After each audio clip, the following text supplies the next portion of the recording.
How many EF4 or EF5 tornadoes do you think America's experienced in its lifetime? I think it's got to be in the hundreds, if not thousands, right?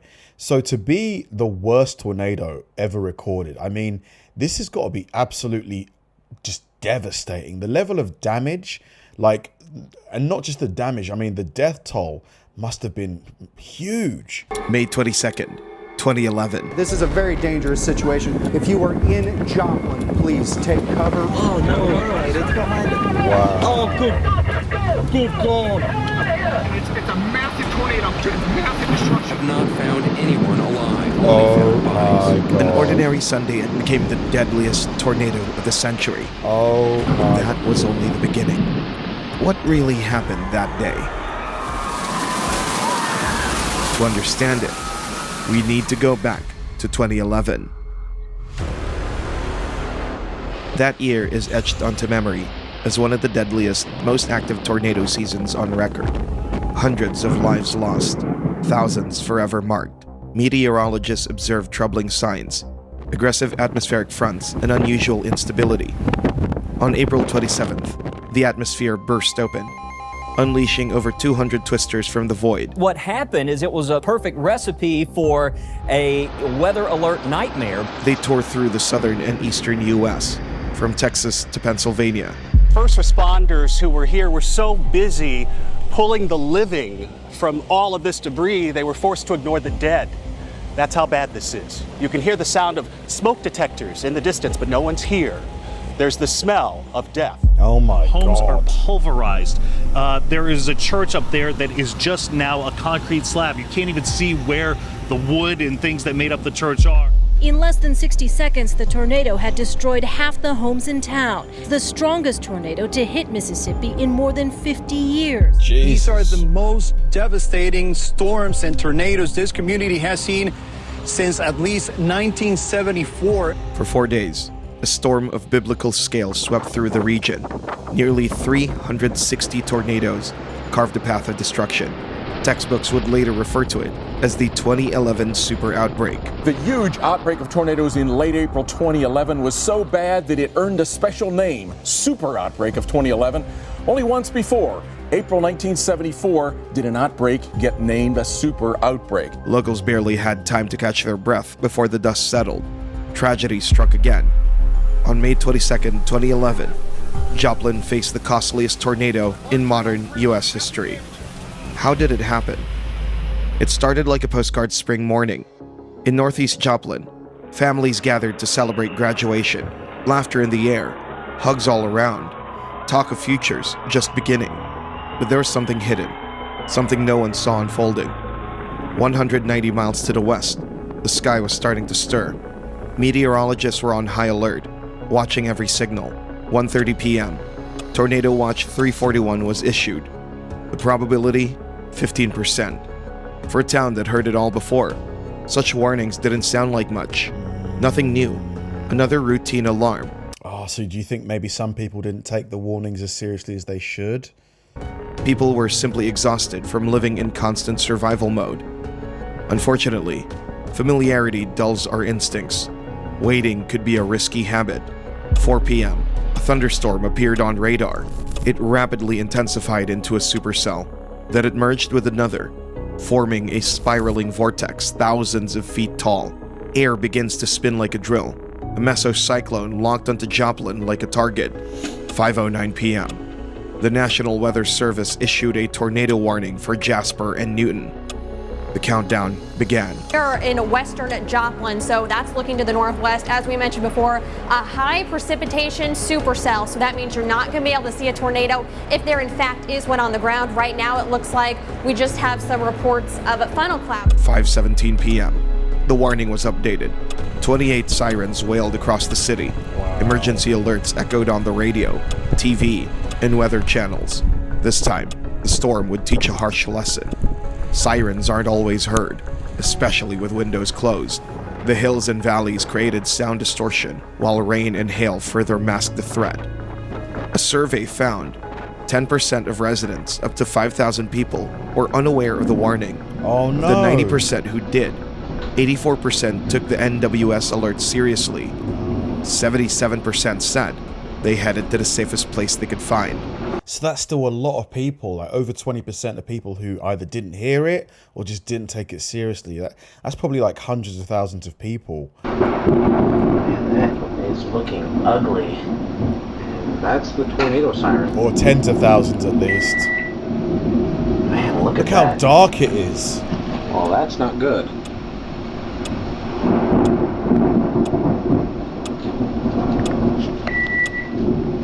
"5:29 p.m. On meteorologist screens, the Hook echo became crystal clear. A strike was inevitable. We've got some information on this storm. Let's go ahead and go to the Freeman First Alert Doppler radar. Galena is reporting, trained weather spotters in Galena are reporting now sightings of funnel clouds. Caitlin, you were telling me about that just a moment ago. 5:34 p.m. The tornado made landfall on Joplin's southwest side. Public report, meaning that one of their trained spotters hasn't seen it, but there's our tower cam. That would appear to be a power flash. That could be from a lightning strike, but that is the portion of the storm that we have been concerned with. Tornado sirens once again. Tornado sirens once again going off in Joplin. Those are definitely power like flashes that we are seeing on the ground. TV networks and phone lines were going down. No way to carry calm professionalism anymore. Oh my God, imagine driving through this. Dark grey, you can barely see. No need. What they saw was terrifying. In moments, the studio was filled with voices of anxiety and fear. Take cover. Yes, please. Right now. Please I am telling you to take cover. Take cover right now. We do have a Folks, tornado on the ground. This is a tornado. Yeah, this is a very dangerous situation. Oh, there goes down a power line. We cannot stress this enough. If you are in Joplin, please take cover. The broadcast cut out. Darkness begins to swallow the city. 5:37 p.m. Just 3 minutes later, the tornado slammed into St. John's Regional Medical Center. Inside, over 180 patients and medical staff. They had received a warning.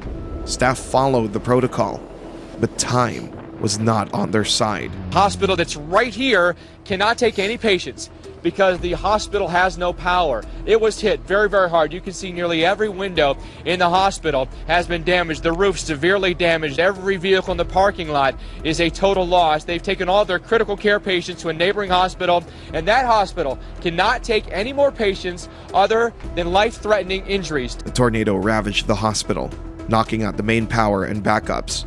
5 patients and 1 visitor died on the spot. Oh my More God. followed in the days ahead. 5:39 p.m.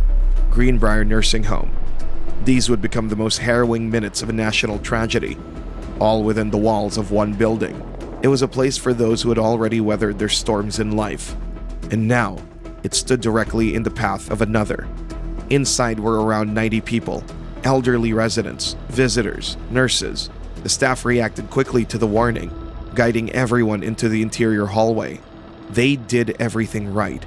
Still, nothing is ever guaranteed. The hum turned into a growl. Jeez, look at this, man. Trees completely, like, ripped apart. No leaves, the bark is gone, all these houses demolished. And the growl to a roar. The building trembled and collapsed. 21 lives gone in seconds. 5:40 p.m. The tornado reaches Joplin's downtown core. Homes are wiped off the map. A security camera captured the street disappearing frame by frame. However, the storm was only gathering force. Charging toward Joplin High School, several wings of the school vanished. Surveillance footage caught the moment wind tore through the hallways. Windows exploded, walls caved, and ceilings crashed down. Had graduation not been relocated to a university campus miles away, it might have been the funeral of 400 more lives. Days later, pieces of the school were found over 60 miles from the city. I just found this happy graduation, I don't know if it's a necklace or what it is, but this tornado happened at the same time that the graduation ceremonies were going on here in Joplin. The graduation ceremonies, thankfully, were not happening at the high school itself because the high school was demolished. So just one situation after another. There's a story kind of every 5 feet you walk around here. The nearby Franklin Technology Center, the region's vocational training hub, was also struck. Everyone inside during the impact survived by some miracle. 5:42 p.m. Nature's blind fury struck the Harmony Heights Baptist Church. Inside, Over 50 congregants had taken shelter. The church's pastor was sightless. But tornadoes recognize no sanctity. They don't stop for reverence or human fragility. 3 lives were lost. Their bodies were found beneath the crumbled roof. It looks like a bomb has gone off in this place, doesn't it? Like everything's just flattened. One of them was the pastor's mother. The best mother a man could ever have. The solo that I sang was a special song that she requested that I sing. Just about the end of the solo is when they let us know that we needed to take cover. As a symbol of faith and resilience, the church was later rebuilt. 5:43 p.m. Tornado achieved peak intensity. Winds between 155 and 224 miles per hour. EF5, the highest on the enhanced Fujita scale. For comparison, a Formula One car hits that speed at full throttle. Wow. But here, no track, no driver, no finish line. Much larger scale. Tornado, you can see that it was taking out those transformers. Absolutely. It continues to push off to the east in Joplin. Please do not go outside and try to track this storm, folks. You can't see anything outside. It is rain wrapped. This is a dangerous, dangerous situation at this. And you know that storm chasers went out and tried to track it, tried to follow it. Man, it takes some big balls doing that. Point in time. The storm smashed into the Hampshire Terrace apartment complex. 12 more lives were taken. Dozens more changed forever. Then, like a detonation, it hit Rangeline Road.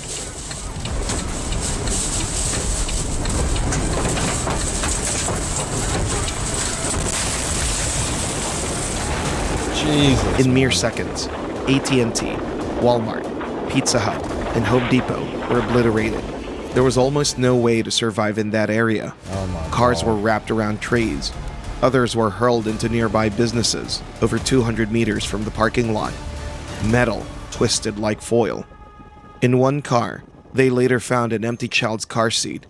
The driver was never identified. At Joplin's Home Depot, the search and rescue personnel from Missouri Task Force 1 have not found anyone alive. They've only found bodies. 5:46 p.m. East Middle School, the roof being ripped into the sky. Windows exploded from inside pressure. Thankfully, the building was empty. 5:47 p.m. Fast Trip gas station. Customers crammed into the walk-in freezer, practically saying their goodbyes. The audio captured from inside is gut-wrenching, full of sorrow, rage, courage.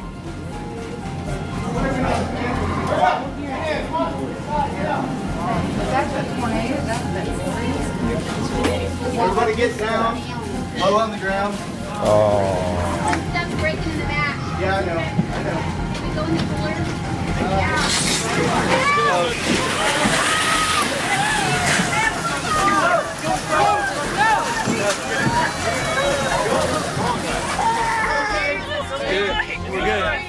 We're good. We're good. It's okay. It's okay. I think we're gonna do it.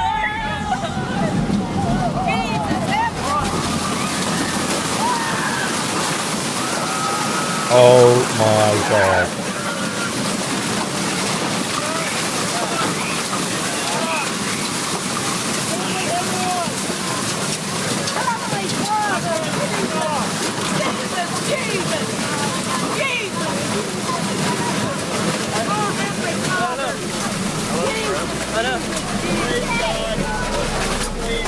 The entire building. Could you imagine being there in their situation? I would be so scared, like terrified. Was leveled, but the people inside survived. When they crawled out, the streets that had once raised them were unrecognizable. What had been alive with motion and sound, now piles of brick, shredded metal, and the smell of gas in the air. Alright, here's the gas station that we were at. We parked right over there. Our car got blown away. 5:48 p.m. The tornado slashed across Interstate 44 at its last somber bounce. It flipped trucks like toys, left cars wrecked and scattered along the way. One eyewitness would later say, "It looked like a giant dropped its fist on the highway." There was a point when the disaster exited the city, but not completely, because under the rubble, voices cried for help. People were trapped, The death toll was still unknown. It was far too early to exhale. Hands were needed. 10 hospitals, doctors, everyone. So the entire city became a volunteer command center. Help poured in from neighboring states, from the north, from the south. Jeez, look how much damage everywhere. This massive area. With no orders, just human instinct.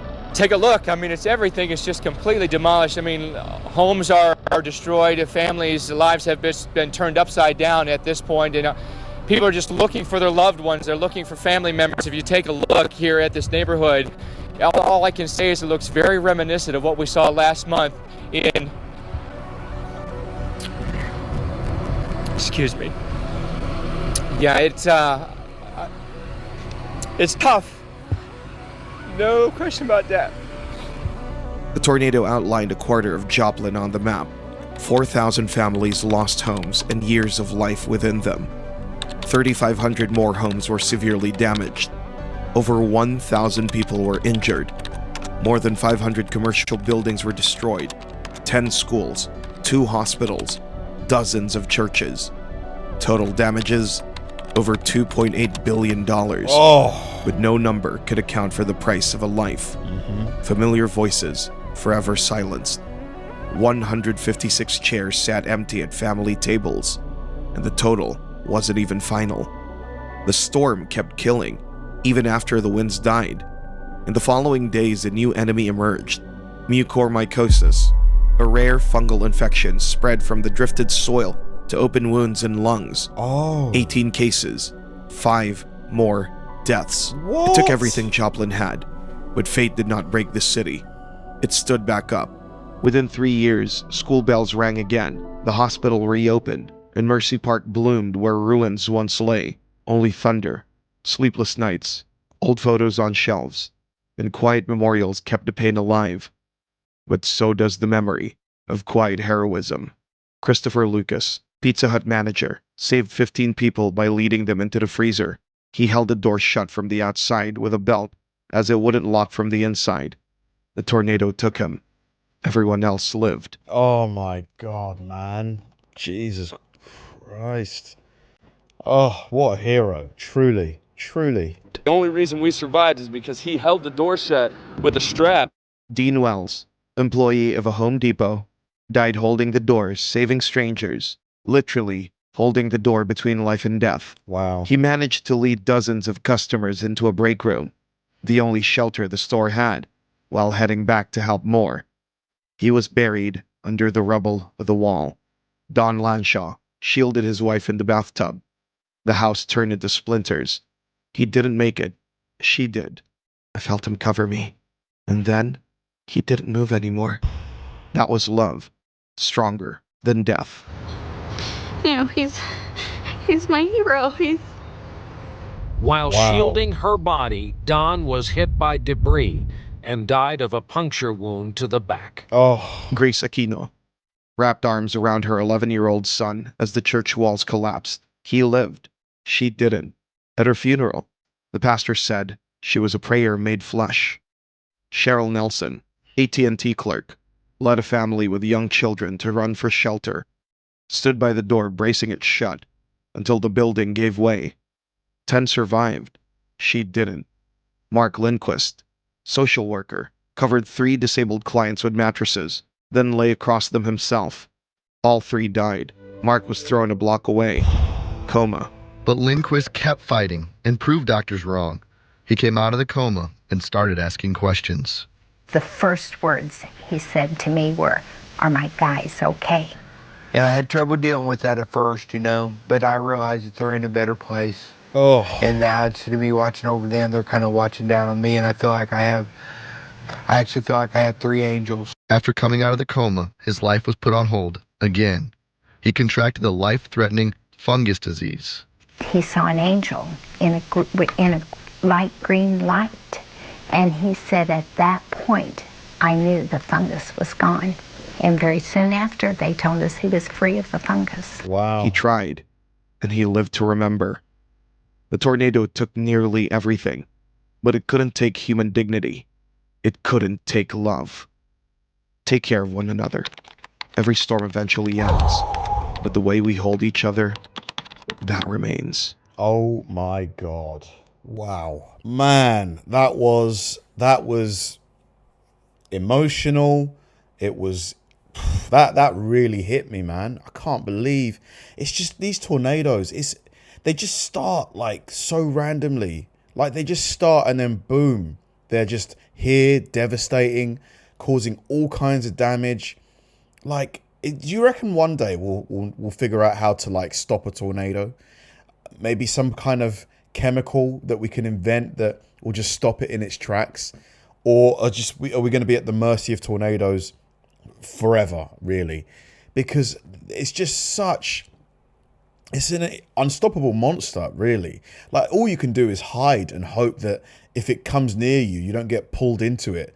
That's really all you can do. Like, it's just so sad and scary. Like, man, and all those people who like sacrifice themselves to protect people, that is just like pure heroism. Like, you are a hero, and they should be remembered. They should be remembered. Thanks for watching, guys. If you enjoyed the video, please like and subscribe. And if you did, check out this video right here and hit the join button below. See you there.